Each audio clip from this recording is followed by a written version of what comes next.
Alright ladies, let me ask you something. Who do you think has a better chance of getting commitment from the right man? A woman who takes her time, dates intentionally, and really gets to know him? Or a woman who jumps in fast and gets emotionally invested right away? Well, what I can tell you is that in my coaching practice, I'm constantly encouraging women to slow things down.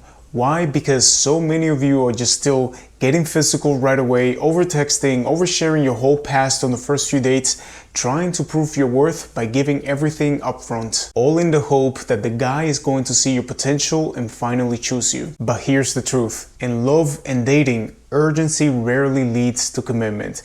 And I know that you're probably thinking, but Ismael, I know some women who rushed into things and they still ended up in a committed relationship. And you're right, that does happen. I know a few of them as well, but let's be honest, that is the exception, not the rule. Like, we all know those people that, they never study for the test and they always do well on the exam, or they eat, fast food every day and they still stay fit. It is possible, but it's not the model that you want to follow if you actually care about being healthy. In most cases, rushing into intimacy or over-investing too soon is going to lead to disconnection, not commitment. Because when the foundation is built too fast, it rarely lasts. So today I'm going to show you how slowing things down actually works, not just to protect yourself, but also to inspire devotion, consistency, and clarity from the right man. Alright, so let's begin. Number 1. His novelty hormone response.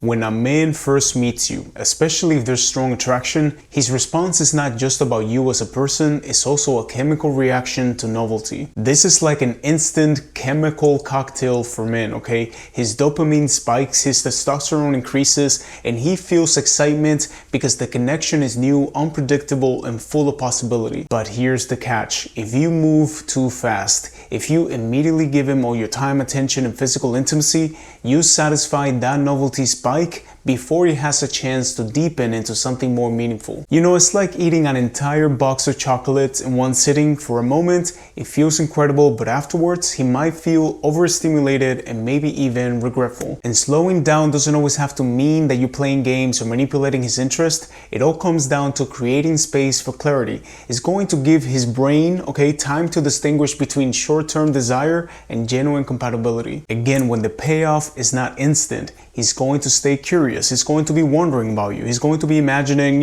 what does it feel like to be closer to her? He's going to start investing emotionally instead of just chemically. I'm sure that most of you ladies have heard about the post-nut clarity effect, and this is the mental and emotional shift that many men experience immediately after sex. So if he wasn't truly emotionally invested, he might lose interest right away. Not because you did something wrong, but because his physical desire was masking his emotional truth. My suggestion is always that you don't choose a man who's intoxicated by short-term attraction, the kind that feels really intense but fades fast. You want to be chosen with clarity, intention, and long-term vision. Number 2. Filtering out low-effort men.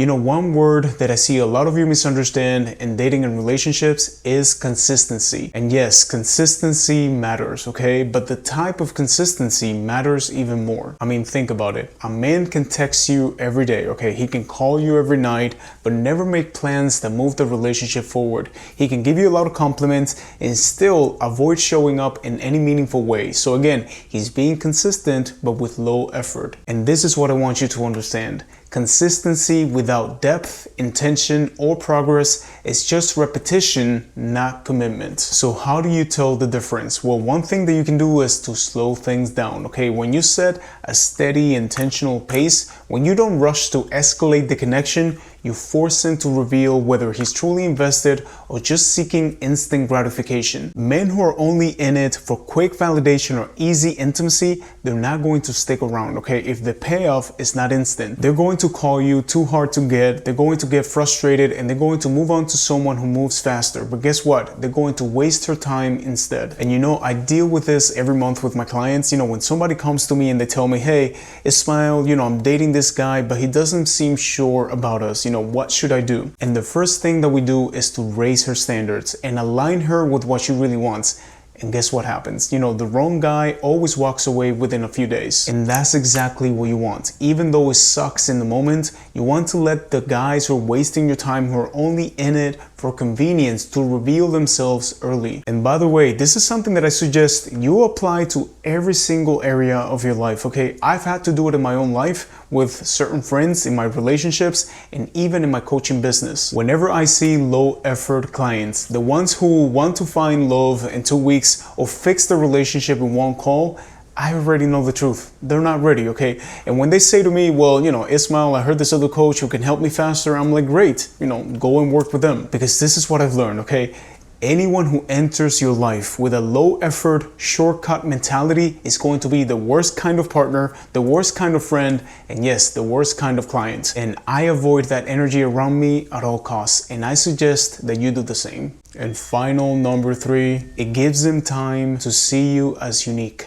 When you move too fast, the connection can feel like just another experience for him, okay? Another first date, another dopamine rush, another physical moment that never had time to mean anything. But when you allow the connection to unfold gradually, something is going to shift, okay? He's going to start noticing the small things, how you think, how you carry yourself. You stop blending in with every other woman that he's dated because he's finally given the space to truly see you. I mean, think about how many times you felt pressure to over-explain, to overshare, or overgive in the early stages, just to prove that, you were worthy and you wanted to keep him interested. And let me give you another example, okay? Imagine watching 20 of my videos in one day.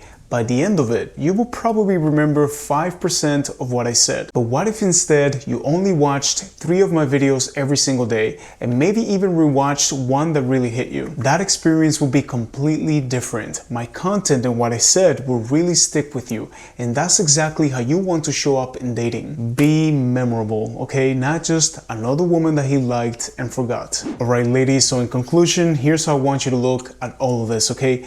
What if the urge to move fast is not about him at all, okay? It's not about men. It's about you trying to skip the uncertainty. We say that we want connection, but sometimes we just rush because sitting in the unknown feels unbearable. We try to control the outcome, avoid rejection, or lock it in before we feel too vulnerable. Because the truth is that a real connection doesn't grow in control. It grows in the space and how you let it unfold. And also when you rush it, you might be projecting things onto him and not really seeing him for who he truly is. So let me ask you this, and I really want you to think about it, alright? The times that you moved really fast in dating or relationships, is it because you were excited, or is it because you were afraid that, slowing down will ruin everything, that it will make him lose interest? And I know that a lot of you are going to be writing in the comments that it's actually the second one, and I want you to think, why is that the case? Anyways, thank you for subscribing to my channel. I'm glad that you've chosen me to learn about self-love, dating, and relationship dynamics, because like I always say, for your relationships to change, you need to change, okay? Have a beautiful day.